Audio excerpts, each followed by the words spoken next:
Great. Oh, we're live. So we are now live. Hello, everyone. Hello, Thraalings. Hope everyone's well. Thanks for joining us. Hopefully people are all joining in now and this is popping up to tell people that this is happening. I'm very, very pleased and excited to welcome back Dan Dewhirst to the Great Con-Junction live videos, and he's going to be doing a very special reading of the winning fan fiction story in a little bit. But first, Dan, I just want to have a quick catch up with you. It's the 38th anniversary of the Dark Crystal today, which is really special and kind of amazing that it's been 38 years. And you are a Dark Crystal fan, aren't you? And you were before you actually did Age of Resistance. I am a huge fan, and I've actually just done a interview for the Dark Crystal podcast where we sort of go into the casting process and how I probably did the worst casting I've ever done in my job, just because I was such a super fanboy in the audition and probably was very unprofessional. But anyway, somehow I lucked out and I managed to get the job. But famously, Toby Froud, who was actually doing my casting, what an amazing opportunity. When I saw him, and I didn't, you know, at the time, I signed so many NDAs and things, I wasn't even sure what I was auditioning for, but I knew this is the babe from Labyrinth. So I walked in, sang him the song, the song about the babe with the power, and demanded that he sign my face. And then after the audition, he gave me this. I've got my little Dark Crystal shrine. So I've spoke about this in a couple of interviews, and I've got it with me. So this scrap of paper he gave me after the casting, and it says, "This should be on your face." And but he wrote on it, "This should be on your face. Best wishes and wonderful movement, Toby." And he must have meant it because he called me back for the recalls, do more movement, and then eventually I was cast for Garthim. Although I actually was doing an audition to play the Hunter. So it's funny how these things come about. Oh, that's really cool. You should frame that and put it on the wall. Oh, listen, my Dark Crystal memorabilia. I mean, I've got so much to share with the fans. Then my favourite thing is from Froud Senior. This took a lot of nagging, and eventually he gave in. But I actually got a sketch of him that he did on set while I was there and gave it to me. Oh, so I absolutely that's wonderful. love that. Oh, that's so really lovely. I've got some wonderful things from that job. Well, I mean, it was a weird thing because obviously Brian Froud's a pretty big cheese on campus, and for some reason his changing room was with mine. So we spent a lot of time together, and I nagged him every day for this sketch. And he must get asked a lot to do sketches. And I think eventually he just thought, I've got to shut this guy up. So on the penultimate day, he gave this to me. He said, I'm just going to give this to you. I've relented. Please leave me alone. Yeah, just take it. Again. And I'm such a fan. I can't even, there's so much, I could show you more. There's so much in my collection that I would love to share with the fans. I'm going to check. Yeah, we want to see it. We want to see it all, don't we? I bet everyone does. Let's see who we've got, who's joined us for the live. Hi, Alyssa. Hi, Jessica. Hi, Mandy. Thanks for joining us. Hi, Regina. Hi, Celia. Hi, Eliane. Hi, Sydney. Lots of people. Hello, everyone. Thanks for joining us. If you've just joined us, Dan's going to be showing us some of his Dark Crystal gems.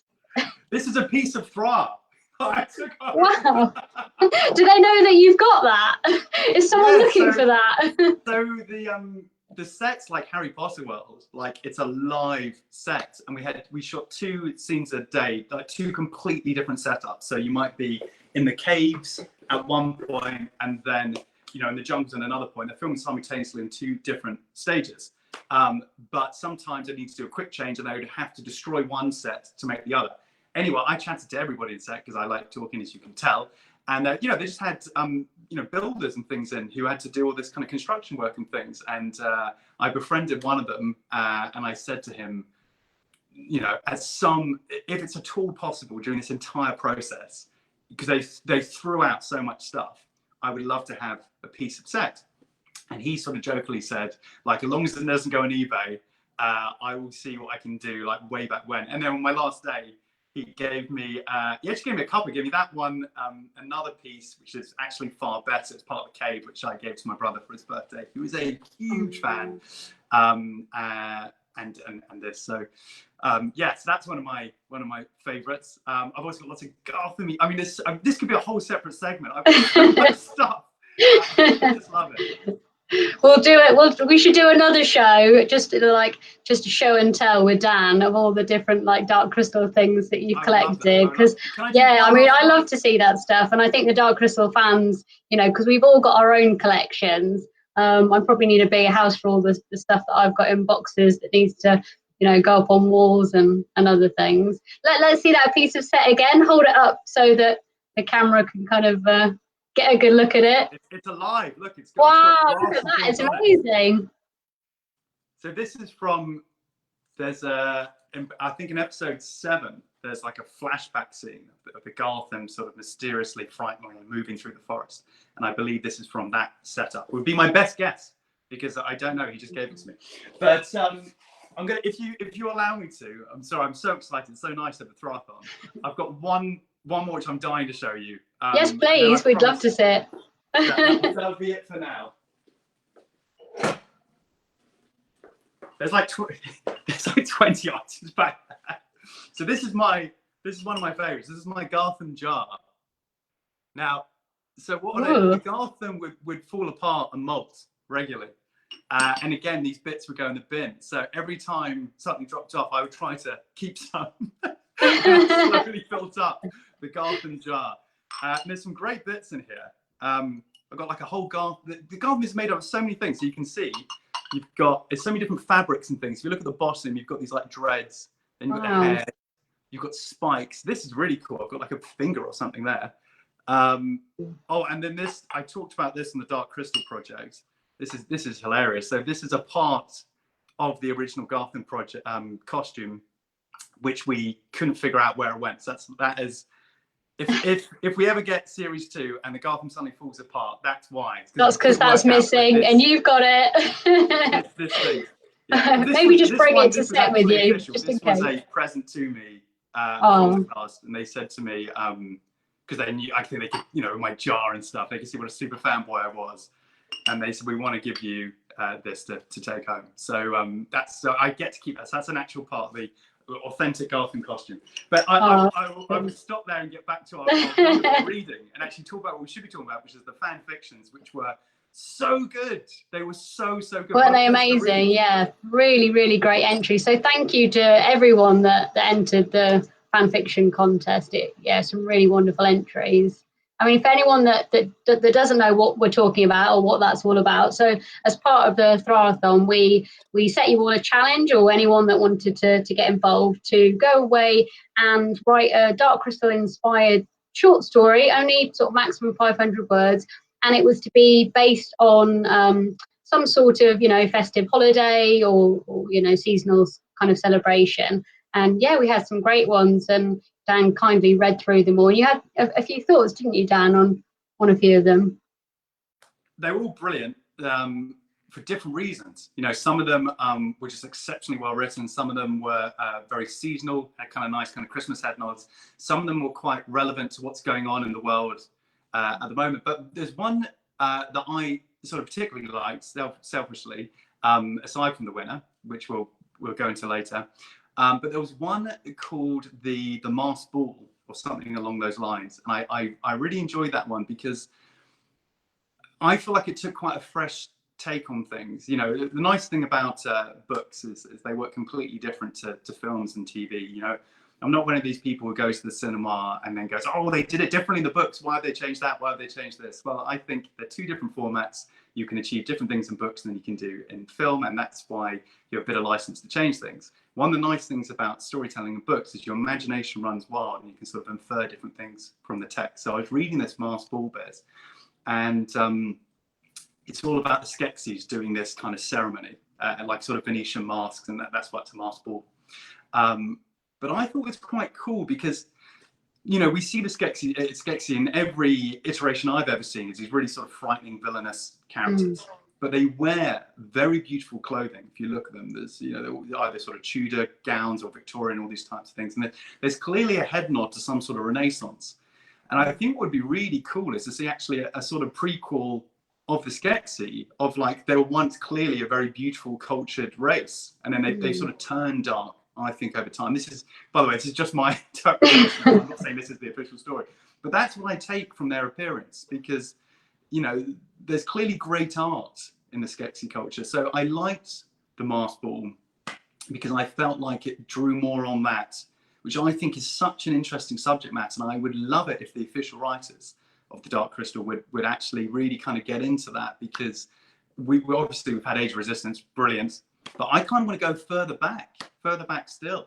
And, you know, see the young Skeksis. You know, there's head nods to that in Age of Resistance, you know, where they talk about being sort of younger, more beautiful, more youthful, and things in a sort of vain way. But as I said, these tech stars are so gorgeous, you know, that they're clearly capable of kind of art. And I wonder what other things they did, you know, painting, music. We hear fantastic music. So selfishly, I thought that was very interesting. I liked them all, but I wanted to give a sort of special shout out to that one. If I could, I'd give a special shout out to them all, but I don't know if I do that. So yeah. Anyway, great job to everyone who wrote them. I loved reading them all. It was brilliant. Yeah, I think that's really interesting, and I think a lot of people, I know myself, and a few other sort of Dark Crystal fans that I've discussed this with, have, you know, kind of want to see a little bit more said even before that, but maybe even before that, because we've got these Urskeks, that are these interdimensional beings that may have travelled from planet to planet. They've got all this kind of you know, there's lots of kind of backstory and lots of things that if you've only seen Age of Resistance in the film, you've not read any of the books or anything around it, you don't really know much about them. But we do get this sense that they are so otherworldly, but very intelligent and very cultured, and, you know, bringing that. Absolutely. So yeah, it would be fascinating. Yeah, really fascinating. There is a wealth of history there. Their time on Thra, which I'm interested, but also before then, as you say, in their own world. I mean, even the Garthim itself is supposed to be based on this vague memory of some sort of creature from the Skeksis world. That's hinted at some point.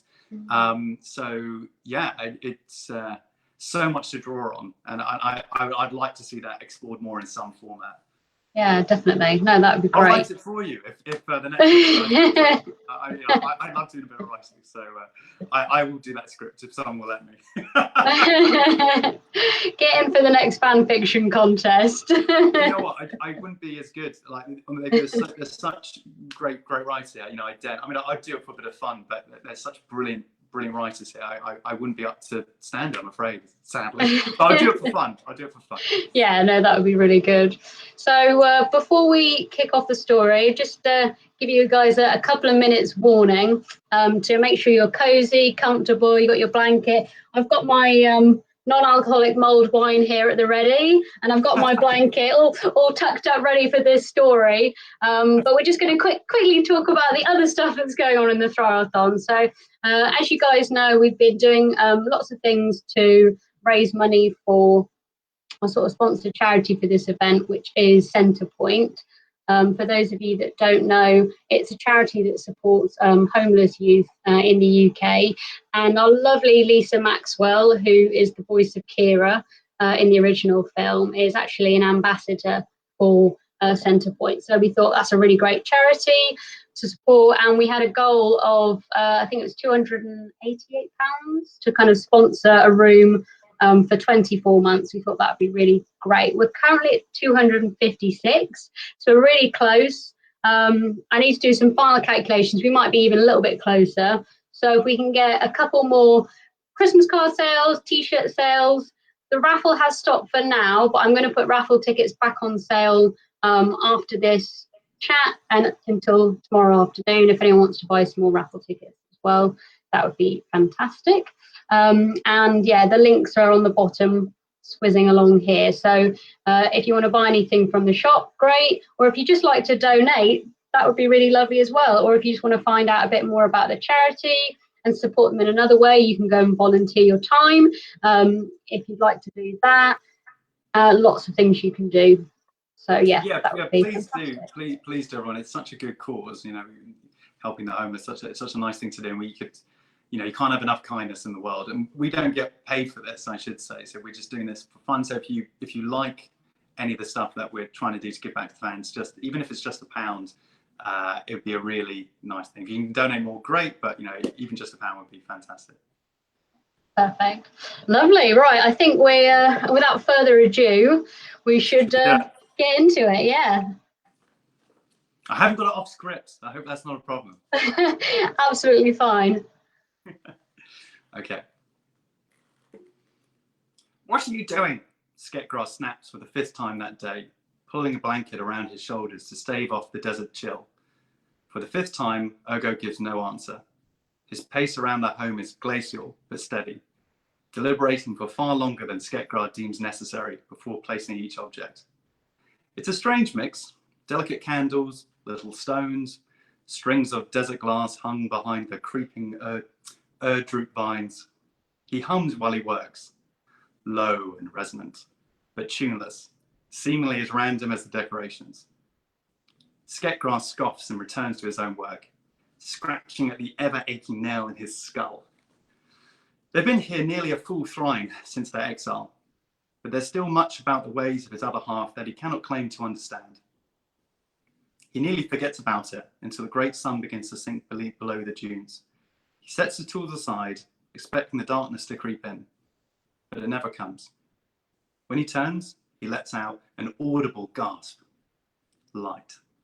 Not only from the flickering candles, but a strange, soft mauve light, setting the whole room aglow. The reflections from the glance dancing across the wall like flames. After a moment of frozen awe, he realizes that Ergo is missing and turns to the only place he could be. The mystic sits on the balcony, a dark shape against the brilliant sky. And so when Sketgrass looks up, he understands. A lesser conjunction. Though the largest has long since departed, he can see the deep purple of the dying sun silhouetted against its rosy brethren. Ergo is still humming, but now it's as though the rocks hum along with him, thrumming with life. Is this the song? Sketgrass sits down beside him. It's beautiful. The words feel foreign on his tongue, but honest, certainly more so than any time he had choked them out at any kind of skexy, lavish, self-indulgent celebrations. Ergo's humming ceases, and he turns with a soft smile. It is. Is all this, Sketgrass gestures back to the decorations, somehow placed perfectly to maximize on the conjunction's glow, a mystic thing? Harmony with Thra and all that? Ergo chuckles. Not exactly. There's a mischievous glint in his eyes, one that makes Sketgrass understand a little better why he'd never quite fit in with his own kind either. Master Usu would have called it too decadent. Sketgrass cackles. Clearly the mystics have no idea the meaning of the words, but the laughter fades into something more pensive. So it's yours then? Ergo shakes his head. Ours. Ours. He supposes it is. Just like everything else they've created in this place, they are no longer skexy and mystic, no longer bound by rules or traditions, merely two lone figures in the empty vastness of the desert, seeking unity and beauty and purpose, even in a world that can never truly be theirs. Maybe that is something to celebrate. Sketgrass nods and lets his hand rest beside Ergo's. Ours. The end. Woo! That was so good. I really like the voices. What did everyone think? Did everyone enjoy that? I've got to do this now throughout. I hope I haven't offended anyone. When I read it to myself, I have the voices. Sydney says that you do a great Ergo. She's very impressed with lots of exclamation marks.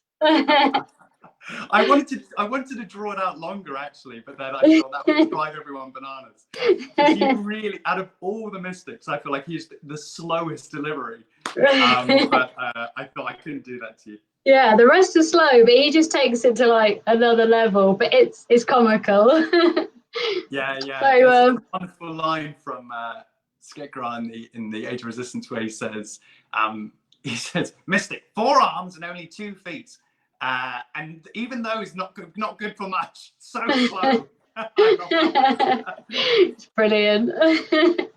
Yeah, I think they were such great characters. And I think they were favourites for so many people, and such great writing to kind of write in those kind of characters and let us see a little bit of a different side to the Skeksis as well. So they've been very popular. Those characters, that's probably up there as one of my favourite episodes. I thought it was really well done and such a fresh take on it that you've got 2 of them kind of living harmoniously. And even when we're introduced to Skekra, one of the Gelflings sort of says, "Are you alone?" And he says, "Yes, alone, but not quite.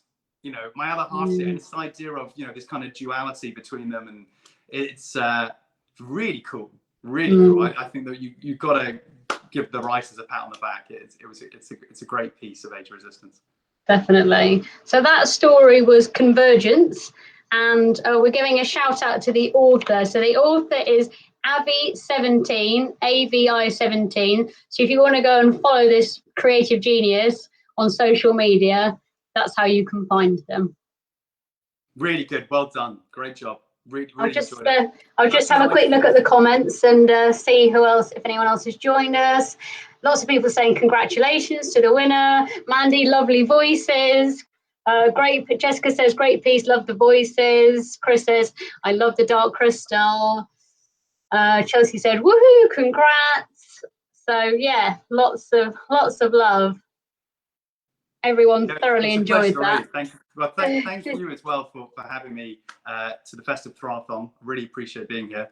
So it was a pleasure to be able to do a little thing to give back to the fans. I hope they enjoyed it. Yeah, fantastic. Before you go down, I'm going to do one raffle prize draw. So if anyone's got raffle tickets, I've cleared out my flat of embarrassing backdrops. So I don't want to. All of the stuff's just over there somewhere. We've got. You might be jealous of this, Dan, because I know the last time you were jealous of my autographed giveaway. So this is an autographed print of Skekso, the Emperor. It's got a good shine on it. Can you flex it so we can see it? Oh my God, I'm jealous of that. So that is the signed print, signed by Dave Chapman, who performed Skekso. There it is. Really good. In hand, ready to post out. Might even get to you before Christmas, depending on where you're from. So I've got my little Santa's hat with all the raffle tickets that took me ages to rip up. So let's have a little round. So the winning raffle number is 1115. Congratulations. I can tell you who that is. I get my little list up. See if the person comments excitedly. Oh, they will do. That's such a good prize. How many of those have you got? Have you got just the one, or have you got a couple of them? Just the one of those, unfortunately. Yeah. We've got some other great prizes though. So we've got Lisa Maxwell is coming on for a chat tomorrow. So Lisa Maxwell, the voice of Kira, and she's giving away a signed Kira print. So that's really lovely, and that will be personalised for you as well. And then we've got Stephen Garlick, the voice of Jen, coming on Saturday for a live chat as well. And he's going to be giving away a signed autograph, and that'll be personalised as well. And also tomorrow evening, we've got illustrator Corey Godby, who's done some amazing Garthim illustrations. Yeah. Corey, if you're watching, I really want one of your Garthim sketches signed, please. Dan's a fan. I've done everything I can. I've followed you on Instagram. I've commented on the picture. I've dropped every hint possible. Please, Corey, I want that Garthim illustration. It's so good. Well, he's been super generous, and he's actually given us a deep print. So if you've seen on his Instagram, there's a really beautiful deep painting, sketch and painting. He's so talented. Is it? And if you don't follow his it's Instagram, I'll follow his Instagram. It's incredible. Yeah. It's just absolutely amazing. It's so, you know, I came from an art background, and it's just it's inspired the whole page. Like his execution of pencilmanship. He uses so many different mediums. It's just brilliant. There's something, I also find that there's something very, it's not just magical and mythical, but it feels like ancient. Like you could open up an ancient kind of, you know what I mean? You could open up like an ancient, scroll or a textbook or something from hundreds of years ago, and you would see one of his drawings in there illustrating some mythical old story. That's kind of how I think about it. No, definitely. And you know, I'd never, I kind of subconsciously picked up on that, but I'd never noticed until you said it. He obviously uses a palette, doesn't he? That intentionally looks quite aged, and it looks like it'd be out of some kind of magic book. And definitely very cool. It's a very cool style. Yeah, really it's a very cool cool style, but I think he's put a lot of thought behind it. That it just works. You may not pick up on it straight away, but it works. You know. It's some sort of, maybe it is the color palette. Maybe I'll ask him when we chat to him tomorrow. He uses a lot of deep greens and browns and those types of colors, and that's how I visualize his Instagram page. Anyway, at least when I last looked. Yeah, definitely. Right, I'm going to see, just in case this person hasn't got their raffle tickets to hand. So that winner is